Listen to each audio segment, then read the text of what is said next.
This video is only for education purpose, no buy sell recommendation. আজকে একটা খুব ভালো মানুষের গল্প শোনাবো এবং তার সঙ্গে সঙ্গে আরেকটা মানুষের কথা বলবো। সে কেমন সেটা আপনারা বিচার করবেন।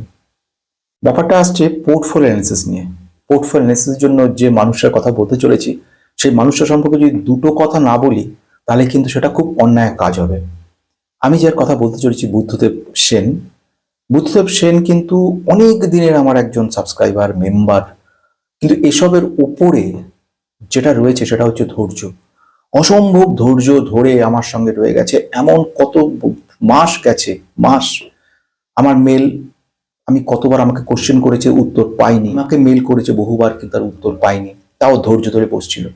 একটা সময় এমন ছিল যে সময় থেকে ইউটিউব থেকে সম্পূর্ণ পেমেন্ট বন্ধ হয়ে গেছিল, ডিমনিটাইজেশন বলে এটাকে, এবং একটা গোটা বছর। এবং সে সময় সবচেয়ে বড় গুরুত্বপূর্ণ কথা, যেটা আমি কাউকে বলিনি সে সময়তেও, কিন্তু যে আর্থিক অসুবিধার সময় ছিল সেদিন প্রকৃত বন্ধুর মতো এই বুদ্ধদেব বাবু আমাকে কিন্তু ঠিক দক্ষিণা হিসেবে টাকা পাঠিয়ে গেছে। কি পাঠিয়েছে, কত পাঠিয়েছে বক্তব্য নয়, বিপদের সময় থেকে বহু বছর ধরে কি অসম্ভব ধৈর্য নিয়ে মানুষটা বসে আছে একটু পোর্টফোলিও অ্যানালিসিস করতে, একটু সাহায্য নেবার জন্য। এবং যখন আমি বলেছি যে আপনার এত ধৈর্য, তার উত্তরে সে বলেছে আপনাকে ভগবানের মতো মনে করি, আপনাকে আমরা বিরাটভাবে ভরসা করি। এই যে ভরসা, চোখ বুজে ভরসা, এমন মানুষের সংখ্যা খুব কম। কিন্তু যখন ভাই এরকম কোনো মানুষকে তুমি খুঁজে পাও তোমাকে চোখ বুজে ভরসা করছে, তোমারও সে কাজ থাকবে তাকেও ঠিক সেই রকম ভরসা করা এবং তাকে ততটাই দেওয়া যতটা তোমার নিজের কাছে আছে, পুরোটা। এই হলো আমাদের আজকের ভীষণ ভালো মানুষ বুদ্ধদেবের কথা। বুদ্ধদেবের পোর্টফোলিও অ্যানালিসিস তো করে দেবই, বাকিদের যেরকম করে দিই, যারা পেমেন্ট করার মানুষ পেমেন্ট করে দিয়েছে তিনি কতদিন আগে। শুধু সেটা না, কতবার পেমেন্ট করেছে। এটা একটা শুধু বিস্ময় লাগে আমার কাছে, ঈশ্বরের আশীর্বাদ, তোমাদের ভালোবাসা, অবশ্যই আপনাদের ভালোবাসা, যে আপনারা কিন্তু ধৈর্য ধরে এত কিছু করেছেন। এবার আসে আরেকটা ছোট ঘটনা, সেটা বলার পরে আমি পোর্টফোলিওতে যাব। সে ঘটনাটা হচ্ছে কিছু একজন মানুষকে অন্তত সাহায্য করতে পারলে মনের ভিতরটা খুব আনন্দ লাগে।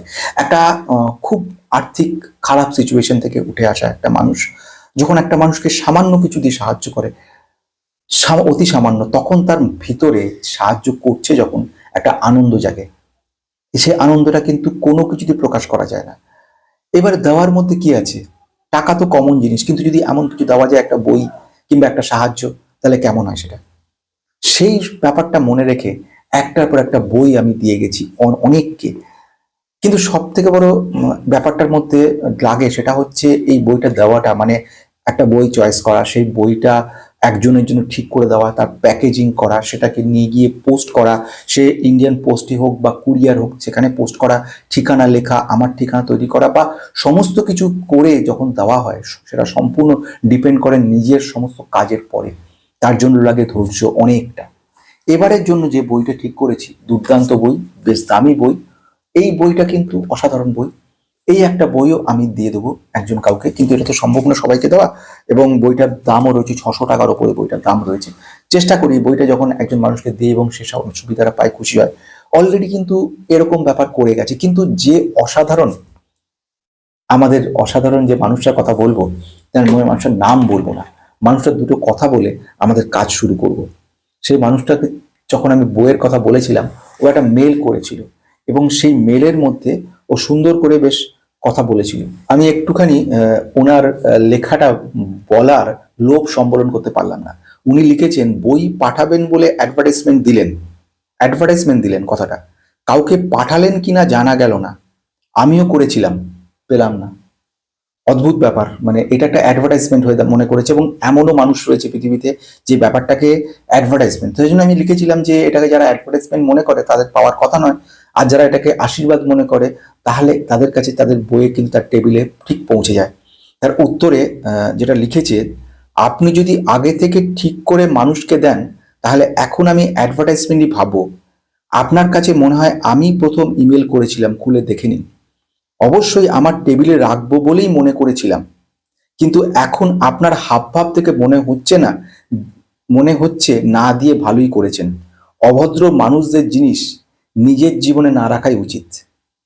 এটা অসাধারণ লেখা, মানে এই লেখাটা পড়লে মানে মনে হয় যে সত্যি পৃথিবীতে এত ভালো মানুষও আছে, এত ধৈর্য তাদের, এত চিন্তা ভাবনার লেভেল এত উঁচু। আর একটা কথা বললেন, বইটা তাদের টেবিলেই পড়ে আছে। হ্যাঁ, ওই পড়েই থাকবে, পড়বে না কেউ।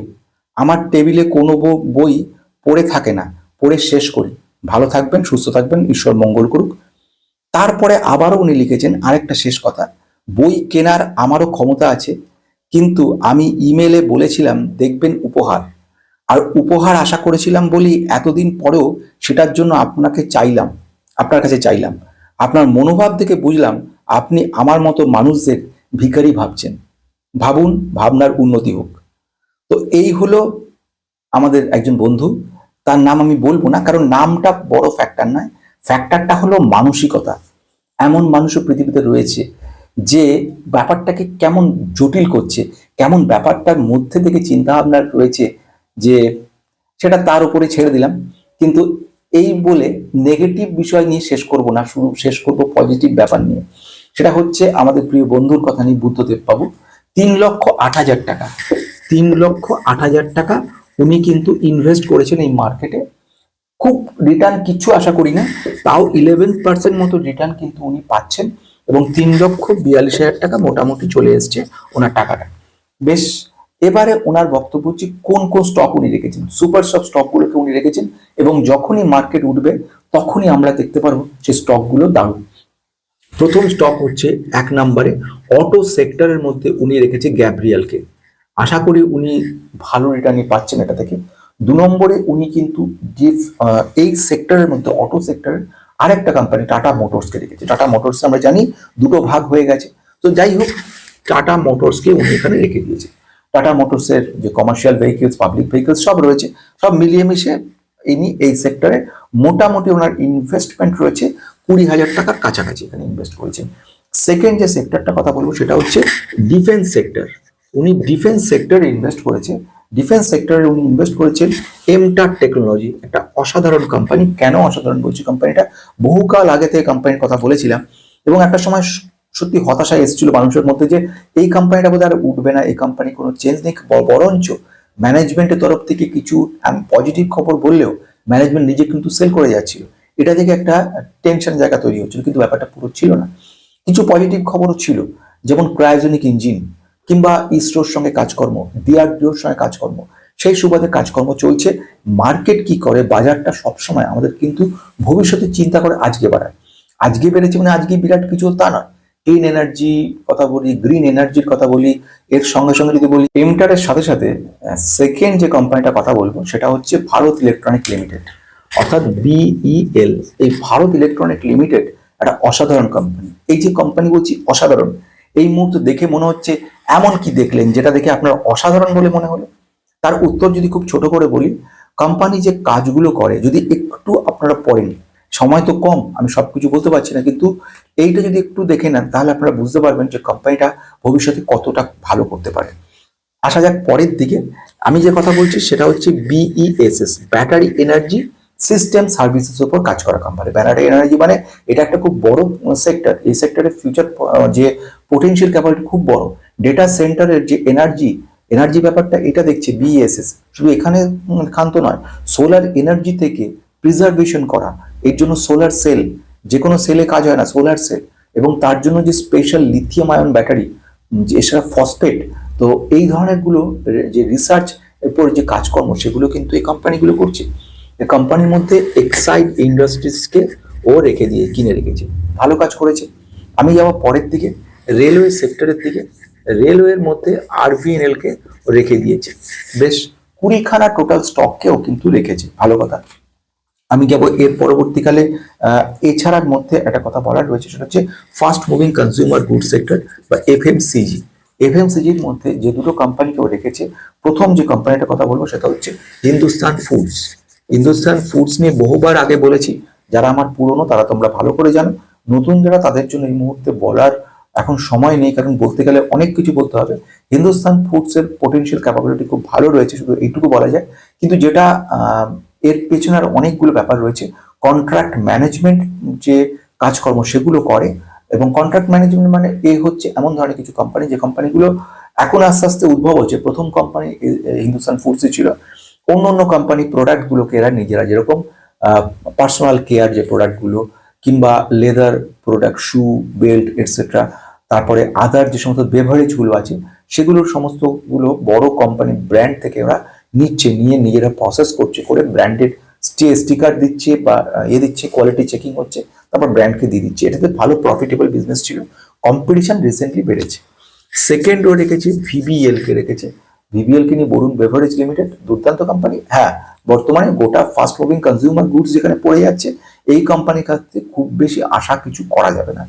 কিন্তু কোম্পানি এখন অন্তত আগামী 5 বছর একটা ফ্ল্যাট মুভমেন্ট চলবে। ধৈর্য যাদেরকে টেস্ট করবে, একে পেশেন্স টেস্ট করা বলে, এবং সেখানে দেখবে ধৈর্যটা কত পর্যন্ত আছে, সেই ধৈর্যের উপর বেস করে কিন্তু কাজ হবে। বেশ, এবার আসছি সেখানে আইটি সেক্টরের মধ্যে আমরা যেটা রেখে দিয়েছি, আইটি সেক্টরের মধ্যে রেখেছি একটাকে আমরা বলছি স্যাকসফট। স্যাকসফটকেও রেখেছে, সিএল টেকনোলজিকে রেখে দিয়েছে। দুটোই ভালো কোম্পানি, কিন্তু এখন দুটোর অবস্থা খুব খারাপ। কিন্তু খারাপ মানে কি? খারাপ মানে এই নয় যে এক্ষুনি সব সেল করে আউট হয়ে যাবে, আইটি মানে সব শেষ হলো না। আইটি কিন্তু শেষ নয়, আইটির বেশ কিছু পজিটিভ নেগেটিভ দিক রয়েছে। ছোট কোম্পানিগুলো খুব রিস্কি, যেরকম স্যাকসফটের রিস্ক রয়েছে বেশ, কিন্তু তার মানেই শেষ হয়ে যাচ্ছে না। এরা নিজেদেরকে পরিবর্তন করছে, আস্তে আস্তে চেঞ্জ হয়ে আসছে। সেগুলো যত হবে ততই আমরা দেখতে পারবো পজিটিভিটি। ডিপি সেক্টর ব্যাপারে, ডিপোজিটরি সার্ভিসেস ব্যাপারে, সেখানে ডিপোজিটরি পার্টিসিপেন্ট বলা, সেখানে যে কোম্পানি রেখেছে সিডিএসএল, একটা দুর্দান্ত কোম্পানি, খুব ভালো জায়গা নিয়ে রয়েছে। আমরা যে কোম্পানির কথা বলবো নেক্সট, সেটা হচ্ছে কি, এটা হচ্ছে ডিপির মধ্যে রেখে দিয়েছে। আমরা যেটা বলবো সেটা কি কোম্পানি, নেক্সট যে কোম্পানির কথা বলছি, রিনিউয়েবল এনার্জি। তো রিনিউয়েবল এনার্জির মধ্যে যে ব্যাপারটা রয়েছে, রিনিউয়েবল এনার্জির মধ্যে টাটা পাওয়ারকে রেখে দিয়েছে।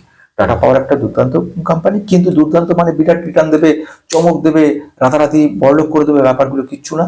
একে কনস্ট্যান্টলি ওয়েট করতে হবে, ধৈর্য ধরে লং টার্মের জন্য রেখে দিতে হবে, এবং তারপরেও নিশ্চিন্ততা নেই, কারণ সময় দিতে হবে বহুদিন।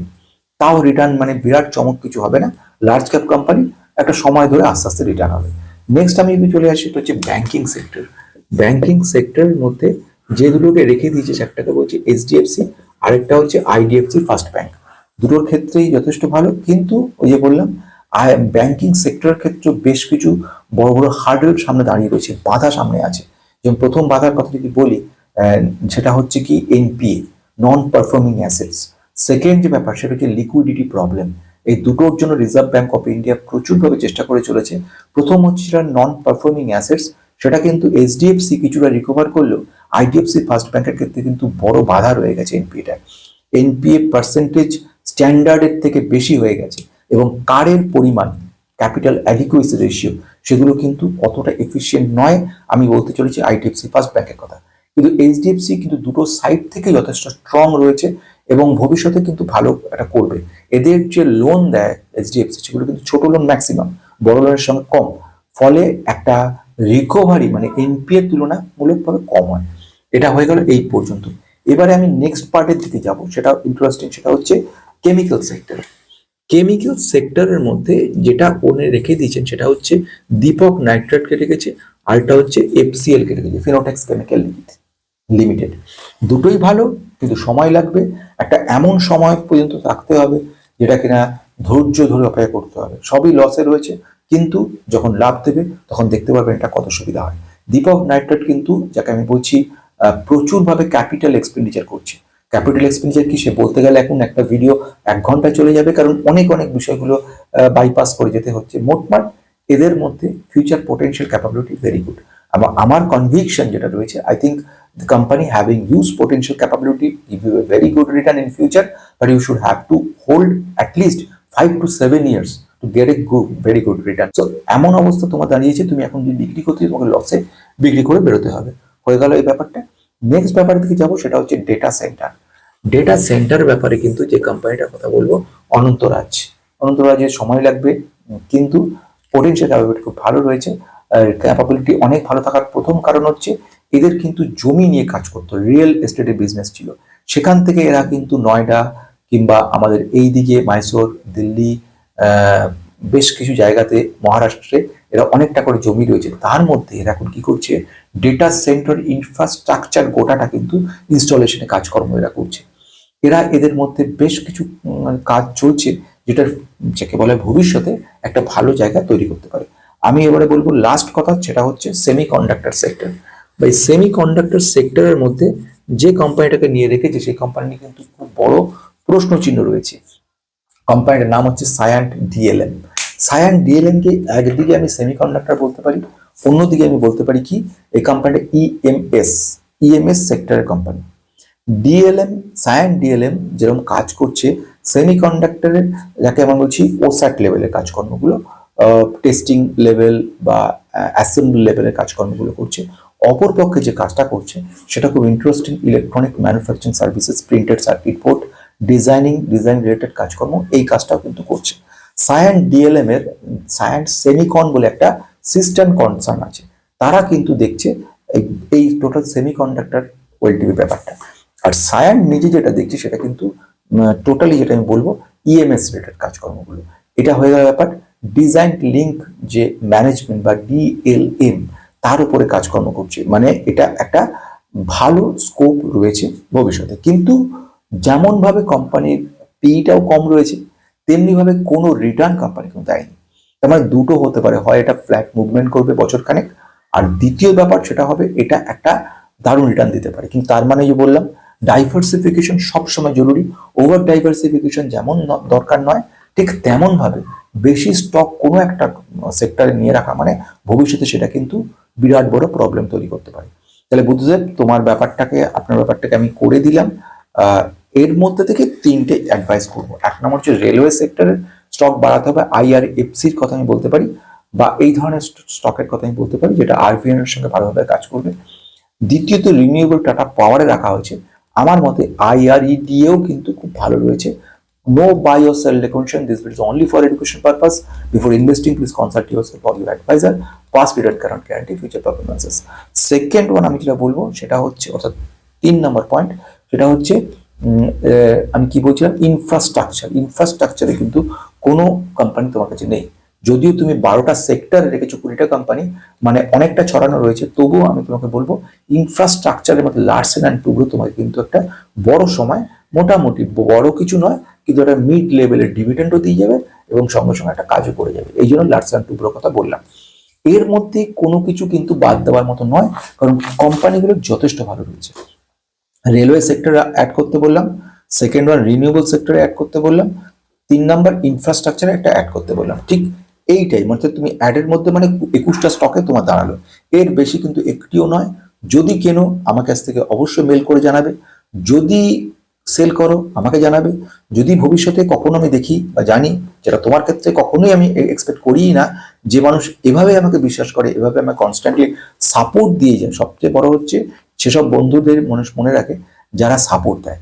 আজকে আমার যে মেম্বাররা রয়েছেন তাদেরকে আমার ধন্যবাদ দেওয়ার কোনো ভাষা নেই। কনস্ট্যান্টলি তারা সাপোর্ট করে চলেছেন এবং তাদের সাপোর্টটাও কিন্তু আমাকে একটা উৎসাহ দিচ্ছে। এই উৎসাহটা জন্য তাদেরকে একটা, মানে কি বলবো, অসম্ভব, মানে ধন্যবাদ ছাড়া আর কিছু বলার নেই। বইয়ের ব্যাপারে যেটা কথা বলেন, অসাধারণ একটা বই। এই বইটা একটু দামিও, আমি তো সবাইকে কিনে দেওয়ার ক্ষমতা নেই, ইচ্ছা থাকলেও দিতে পারছি না, কিন্তু অবশ্যই একজনকে আমি দেবো। আরেকটা বই যেটা আমি বলেছিলাম, ওর মেল আমি পেয়েছি ভাই, আমি সময় করতে পারছি না প্যাকেট করা।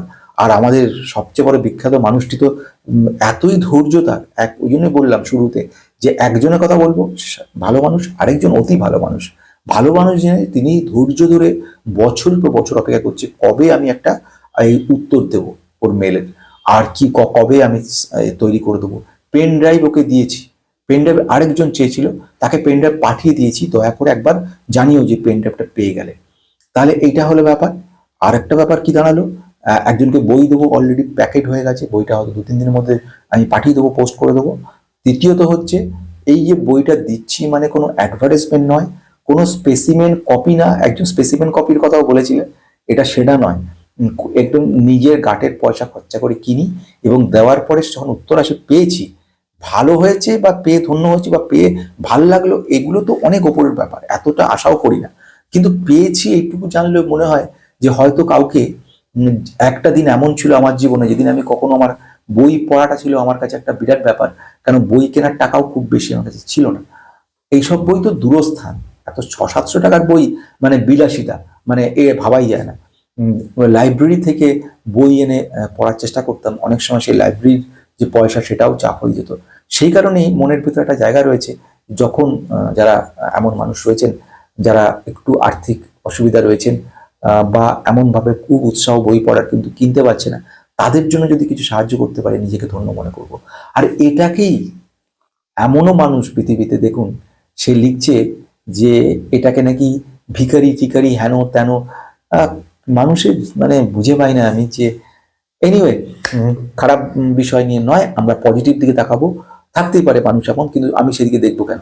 আমি তো ভালো দিকে দেখবো। যারা আমাকে ধন্যবাদ দিচ্ছে, যারা উপকৃত হচ্ছে, অসংখ্য মানুষ উপকৃত হচ্ছে। চেষ্টা করছি, কতজন আমাকে মেল করেছে আমার অসুস্থতার সময়, অনেক ডাক্তারবাবুরা পর্যন্ত মেল করে বলেছে আপনি একটু আসুন, আপনাকে সাহায্য করে দিতে পারলে ধন্য মনে করব। এর থেকে বড় কথা আর কি হতে পারে?